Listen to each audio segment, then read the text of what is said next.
voix divergentes qui s'élèvent au Cameroun ou en Afrique dans la gestion des conflits qui menacent la paix ne contribuent pas à sortir les populations victimes des exactions de leur détresse. Nous avons pensé au regard de ce que nous voyons dans notre pays et également à côté de nous, vous réalisez que la problématique de l'humanitaire préoccupe les gouvernants au plus haut point. Pour sauver l'humanitaire, la rivalité entre partenaires demeure l'arme de destruction la plus massive. L'harmonisation serait la panacée. S'assurer que les ONG, non gouvernementales humanitaires, se mettent ensemble pour pouvoir mutualiser leurs efforts. Le Cameroun, attaché à la paix et préoccupé par la détresse des populations, a des attentes à l'issue de ce colloque international porté par l'EIFORCE. Je vous exhorte donc à donner le meilleur de vous-même afin que cette rencontre débouche sur des recommandations stratégiques, opérationnelles et réalistes. La centaine d'experts, d'ONG et de gouvernements du continent présents à Yaoundé, désormais à pied d'œuvre pour redonner la première place à l'humanitaire lors des crises. Je suis heureux parce qu'on a rétabli la réalité de ce qui devait se faire. En réalité, il n'y a pas de problème d'individu.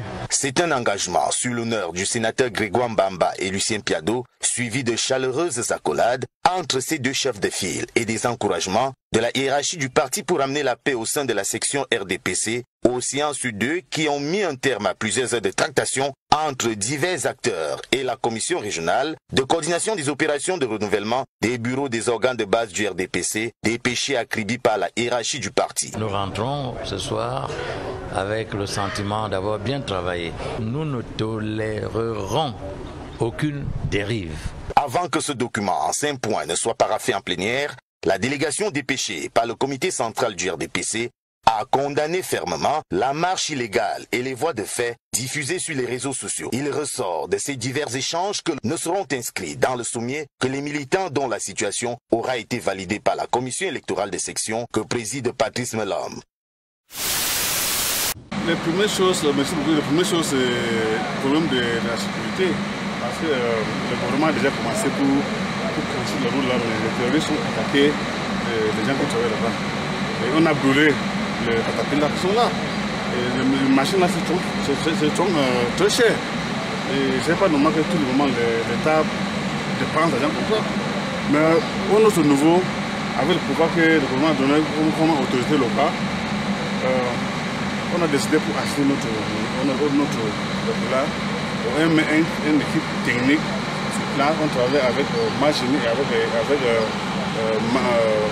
génie militaire. L'insécurité. En 2017, effectivement, les travaux de cette route ont été suspendus après l'incendie des équipements de Soja Satom, l'entreprise française en charge du marché à l'époque et qui a abandonné. Lors de sa déclaration de presse, le Premier ministre a réitéré que les travaux vont reprendre. Sans la paix, rien n'est possible. Regardez l'état de la route Babadjou-Bamenda. Le chantier de cette route a été attribué à Soja Satom. On n'a pas pu la bitumer à cause de la crise. Mais nous nous battons. Et je peux vous dire que les travaux vont commencer parce que la Banque mondiale a levé l'embargo sur le financement de cette route. Donc, 3 entreprises nationales vont faire ce chantier qui a été segmenté en 3 lots distincts. Mais au mois de mai dernier, le ministre des Travaux publics annonçait déjà la reprise pour fin juin des travaux de cette route après la segmentation en 3 lots, à repartir entre 3 entreprises différentes afin d'aller plus vite. Sur le tronçon Babadjou-Matazem, 17 km, les travaux stagnent à environ 40%. La tâche commence à peine sur les 52 km à bitumer. Reste aussi à parachever les indemnisations liées aux démolitions opérées pour les travaux de cette route qui doit desservir 2 régions dont l'activité économique est fortement dépendante de l'agriculture.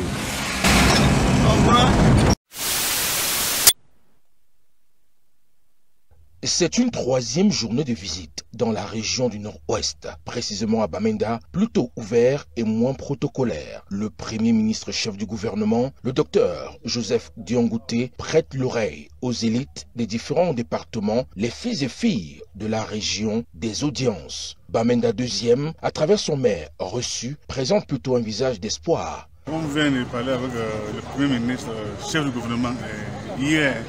Il a dit qu'on va continuer pour construire la route ici. Bamenda est notre stade de football.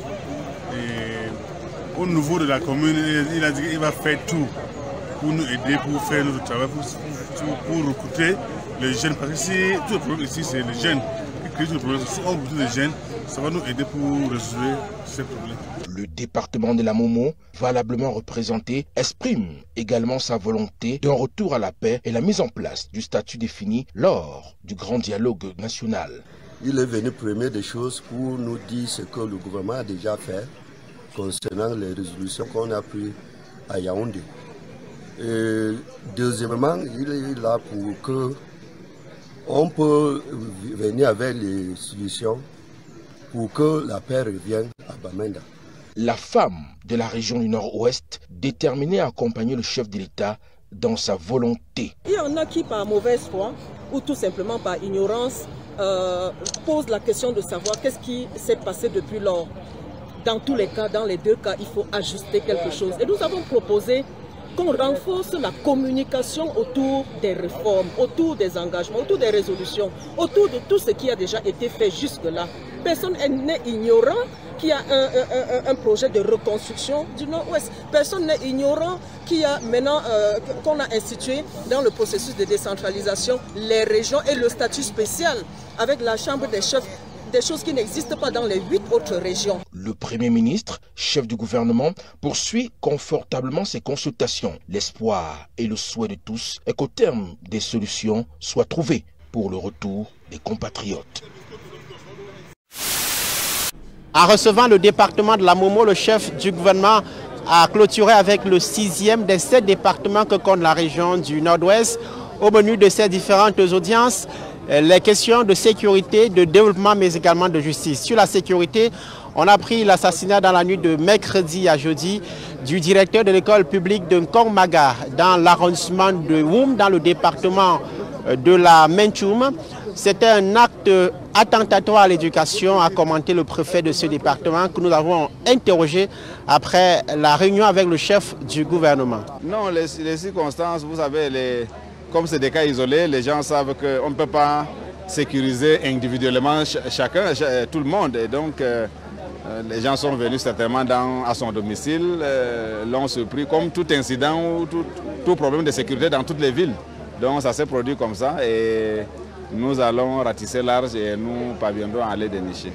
Les tensions restent toujours vives dans les régions du Nord-Ouest et du Sud-Ouest. Comment sortir? Quelques propositions au chef du gouvernement. Le renforcement du rôle des chefs traditionnels. C'est ce que pense par exemple le chef de Bambalan dans le département du Ngok et Tunja. Il est par ailleurs le président de la House of Chiefs, ici dans la région du Nord-Ouest. Pourquoi le chef traditionnel? Parce que ce sont eux qui vivent avec la population à la base. C'est-à-dire, toutes les autorités qui viennent seulement trouver la population avec les chefs traditionnels. Disons les autorités religieuses, les autorités administratives et consorts.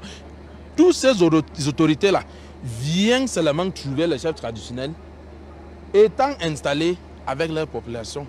Donc si on les met au centre de la recherche de cette solution, eux-mêmes, ils vont poser des actes forts. Renforcement du rôle des chefs traditionnels, mais également renforcement des ressources humaines et financières. Le budget du Conseil régional du Nord-Ouest a été adopté il y a quelques mois. Il s'élève à 3 milliards de francs CFA, mais ces ressources ne sont pas disponibles puisque le vote a été effectué après que le budget général de l'État soit entré en exécution. C'est une question qui préoccupe également les membres de l'Assemblée traditionnelle du Nord-Ouest. Bon, quand on dit des moyens, il faut des moyens non seulement financiers, les ressources humaines, puisque jusqu'à là, on n'a même pas de secrétaire, on n'a pas de personnel pour faire des travaux. Donc c'est-à-dire si on avait un projet de route à réaliser, nous-mêmes on ne peut pas se mettre là pour faire le travail. Donc il faut le personnel pour exécuter ces travaux. Autre proposition, il faut communiquer davantage autour des mesures prises pour mettre fin aux tensions dans les régions du Nord-Ouest et du Sud-Ouest. C'est ce que propose la secrétaire d'État à l'enseignement primaire, le docteur Ashri Kilo. qui a été rencontré par notre équipe. Nous devons expliquer aux populations ordinaires ce que le gouvernement a déjà fait, les progrès que l'État a déjà fait. Nous sommes allés d'un stade où le gouvernement disait qu'il n'y a aucun problème particulier dans les régions du nord-ouest et du sud-ouest, parce que toutes les régions ont des problèmes. Un stade où le gouvernement reconnaît qu'il y a des revendications des enseignants et on a attribué un statut spécial aux régions du nord-ouest et du sud-ouest exclusivement. Avec ces réformes, on peut désormais résoudre beaucoup de problèmes dans les deux régions. Deuxième centre d'intérêt, les questions de développement. Les infrastructures sont délabrées de façon globale dans le nord-ouest. On a parlé de la route Bamenda-Babadjou, les infrastructures routières, les routes secondaires dans la ville de Bamenda, mais également les routes dans les autres départements.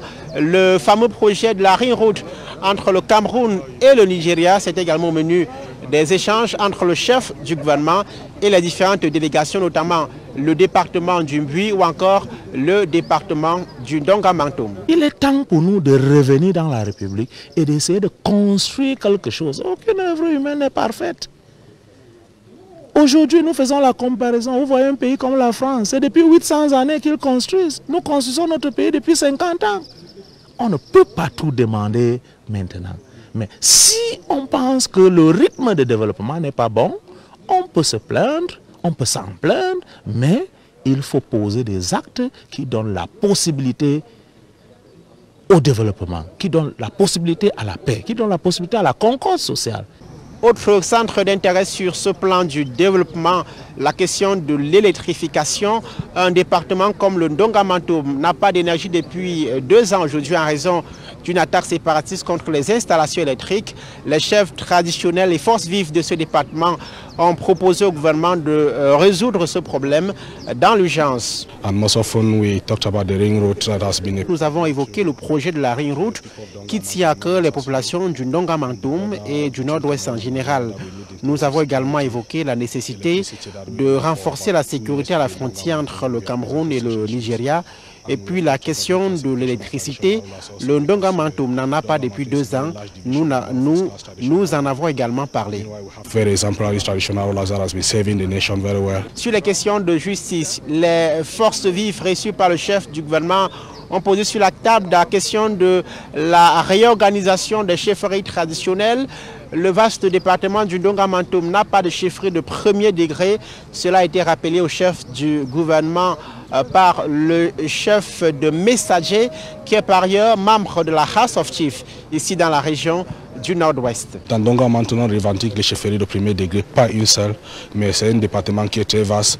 On constate qu'il y a les départements qui ont les 4 chefs traditionnels de premier degré, les 3 chefs traditionnels de premier degré, mais dans tout Ndonga-Mantoum, on n'a même pas un seul. On réclame que ça soit créé dans Ndonga-Mantoum parce qu'on a eu les chefs très exemplaires et qui ont une population et un territoire très vaste qui méritent déjà avoir les chefs de premier degré. C'est ainsi que le chef du gouvernement a clôturé cette visite dense et intense ici dans la région du Nord-Ouest avec les séries d'audiences, mais également des échanges avec un groupe de jeunes qui a récemment décidé de déposer les armes.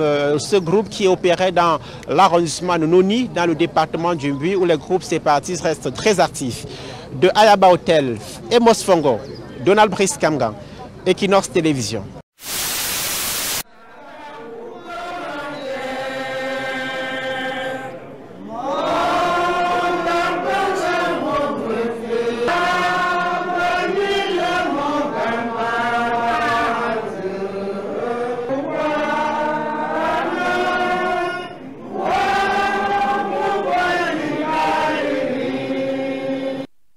Nous avons perdu un baobab, un grand baobab, un roi humble, un roi qui nous a montré comment s'aimer les uns les autres. Dit que le sultan roi des Bamoun, Ibrahim Bobo Njoya, manque le monde, ne serait qu'un euphémisme. C'est vrai, son sourire, ses prises de parole et son amour pour son semblable ne sont plus là. Heureusement, le sultan a prévenu les siens.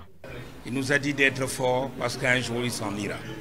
Donc nous nous étions préparés, nous savions qu'il partira, mais nous aurions aimé qu'il reste encore longtemps.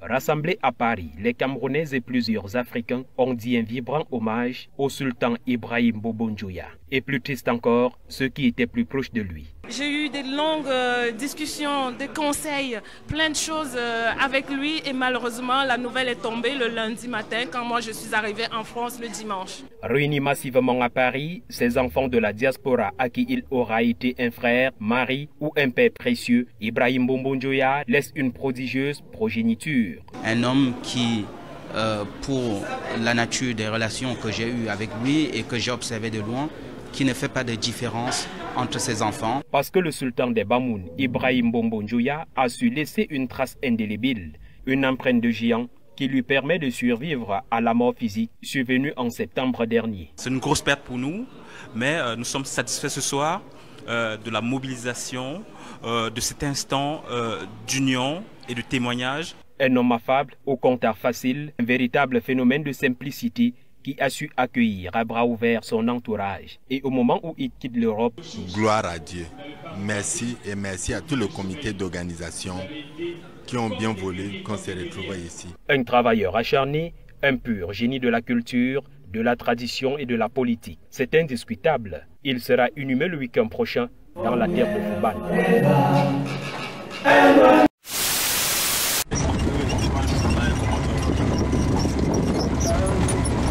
Des secousses qui annoncent aux passagers que la route n'est pas faite pour les malades. Babadjou Bamenda, 52 km. Autrefois, on la parcourait en une vingtaine de minutes. Aujourd'hui, il ne faut pas moins d'une heure pour y parvenir. Mais attention, lorsqu'on a comme ce jour-là, une grosse bénédiction de la météo. Car à la moindre pluie, il faut compter près de 2 heures, voire 3.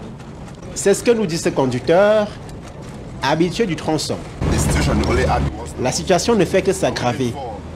Parce que quand il pleut, comme l'on n'a pas de voie pour passer, ça gâte complètement la route. Ce n'est pas facile. Pour le prix de 500 francs CFA il y a quelques années, on paye désormais 1500 voire 2000 francs CFA. Très généreux d'ailleurs, d'après Aivo. Les 2000 francs que nous prenons, c'est rien du tout. Quand tu regardes les papiers du véhicule que tu dois payer et les pannes qui te font dépenser, on aide seulement les passagers. Dans la région du Nord-Ouest, l'état piteux de la seule porte d'entrée de la région gêne presque tout le monde. L'exemple du maire de Bamenda 2e, Peter Chenui. Il avait quitté ce traditionnel exercice d'avant-match sans un mot le 2 septembre dernier à Yaoundé, après le boycott de la presse sportive lors du match Cameroun-Malawi. Mais ce jeudi, c'est un Antonio Conceição expéditif, sans la présence du capitaine des Lions qu'on a retrouvé à Japoma. Conférence d'avant-match particulière où le Portugais est revenu sur les attentes des Camerounais face aux Mambas du Mozambique. C'est une équipe qui va nous difficulter notre tâche, comme vous avez pu le voir dans les matchs précédents. C'est une équipe qui joue avec le bloc bas, avec beaucoup de densité de joueurs dans la ligne défensive et qui recherche la contre-attaque. Donc c'est à nous d'être patients, de trouver sur le bon timing pour pouvoir attaquer les points faibles du Mozambique. On va essayer de déverrouiller la porte, la serrure très rapidement pour qu'on puisse gagner des espaces au fur et à mesure du match. Sur la question de l'ambiance dans la tanière de l'attaquant camerounais Choupo-Moting, la tension est palpable dans le discours du sélectionneur qui reste de même objectif selon sa vision fixée. La question du cas Choupo-Moting, il n'existe aucun cas Choupo-Moting. Tout simplement, c'est moi le sélectionneur, c'est moi qui dois prendre mes décisions et ce ne sont pas les personnes qui sont extérieures à la vie de groupe, qui sont extérieures à la sélection qui doivent prendre les décisions. Moi, je dois protéger aussi bien le groupe que mon joueur. Donc il n'y a aucun cas Choupo-Moting, bien au contraire. La preuve, c'est qu'il est là. 10 minutes d'horloge et la séance s'est levée. Le rendez-vous est donc pris ce vendredi à 20h sur cette même ancre sportive avec des supporters. C'est très important pour nous, on espère que demain le public montre présent. On a besoin du public pour nous pousser vers l'avant et pour aller vers la victoire. Le Cameroun qui a eu l'aval de 10 000 spectateurs par la CAF pour vivre cette 3e journée des éliminatoires du Mondial 2022. Un réveil difficile pour certaines populations de Bonamou-Sadi face Parcours Vita. Un engin démoli presque tout sur son passage. Les bâtisses s'écroulent à chaque coup de pelle. Matelas, fauteuils, ustensiles de cuisine se retrouvent à l'air libre. Dans les boutiques, des personnes s'activent pour sauver ce qu'elles peuvent. Plusieurs camions de déménagement entrent et sortent sous le contrôle des forces de sécurité et des autorités administratives mobilisées pour la cause. Dans la foulée, le véhicule du maire en pâtit. Dans l'urgence, des mesures sont prises. J'étais en face, j'ai vu que c'était jeudi, tout est fermé. De voir qu'il y a les engins, la police et tout, on demande que c'est quoi, on voit l'engin commence à pousser la porte. Je ne pouvais pas laisser. J'ai du coup appelé les gars, les Benskinettes, pardon, venez sauver mon frère avant de faire appel à la famille. Bien que des avertissements sont visibles sur plusieurs murs, les populations dénoncent un manque d'informations sur leur déguerpissement. On devait quand même donner un délai, non, même une semaine, même un mois pour dire que sortez. On ne sait pas si le bailleur était averti, nous on ne connaît pas. Le propriétaire de ces investissements, quant à lui, dénonce une grosse injustice. Je me demande si j'avais commis un crime. Parce que moi j'ai mis la valeur. Si vous voyez dans quel état était ce terrain ici, personne ne pouvait s'amuser à le faire. C'était le marécage ici. J'avais besoin d'espace pour mes antennes. Non, j'ai vu la maïture. Maïture m'a dit que c'est une zone non constructible. Il dit, bon, j'enseigne mes antennes, il dit, à mes risques et périls. Le chef de famille dit avoir en sa possession un document l'autorisant à exploiter le site. Après moult rencontres avec les autorités administratives, cette famille dit être surprise et voit en cette casse d'autres intérêts. On a fait la procédure de gré à gré, on nous a donné, on a le document de gré à gré qu'on a fourni au gouverneur pour justifier notre présence sur ce terrain. Parce que c'est un terrain qu'on a mis en valeur, et c'était l'eau, on a remblé, on a mis en valeur, on est parti faire une procédure de gré à gré. Semble-t-il qu'il y a des intérêts privés qui ont mis les moyens. En face, l'on est dans la lutte contre le désordre urbain. Toutes les mesures ont été prises pour éviter de tels désagréments. C'est la lutte contre le désordre urbain. Le soi-disant propriétaire qui a construit ces bâtiments a été instruit de déguerpir les lieux depuis belle lurette. Et il n'a pas cru à l'injonction de l'autorité administrative. Et bien après même, nous avons servi des sommations aux locataires, leur demandant de déguerpir les lieux. Et ils n'ont pas cru. Ce site est une zone marécageuse où traverse une ligne de haute tension. Plusieurs antennes parsèment ce terrain. Une enseigne présente révèle qu'un projet d'aménagement d'un drain est annoncé. L'on apprend également que c'est un site d'utilité publique suivant plusieurs arrêtés, notamment l'importante création d'une commission de constat et d'évaluation des mises en valeur contenues sur le site des travaux. Contre le paludisme en Afrique, l'OMS autorise l'utilisation d'un vaccin destiné à protéger les enfants. Pour des chercheurs et scientifiques camerounais travaillant sur cette pathologie, l'OMS vient d'effectuer un passage en force qui n'aura pas une grande portée vu le contexte sanitaire actuel. La lutte contre le paludisme ne trouvera pas de solution avec le vaccin. Ça, c'est une évidence. Le RTS-S, ce vaccin, il suit certains qui ont été produits et qui ont eu pratiquement le même écho, celui de Pataroyo, et qui a suscité beaucoup d'espoir. Celui-ci, il ne connaîtra pas le succès que le grand public pourrait attendre. Au regard de l'environnement, l'immunoparasitologue craint que l'administration de ce vaccin ne baisse de façon considérable le taux de prévalence du paludisme. Le parasite du paludisme n'est pas comme les autres. Ce n'est pas un virus, ce n'est pas une bactérie.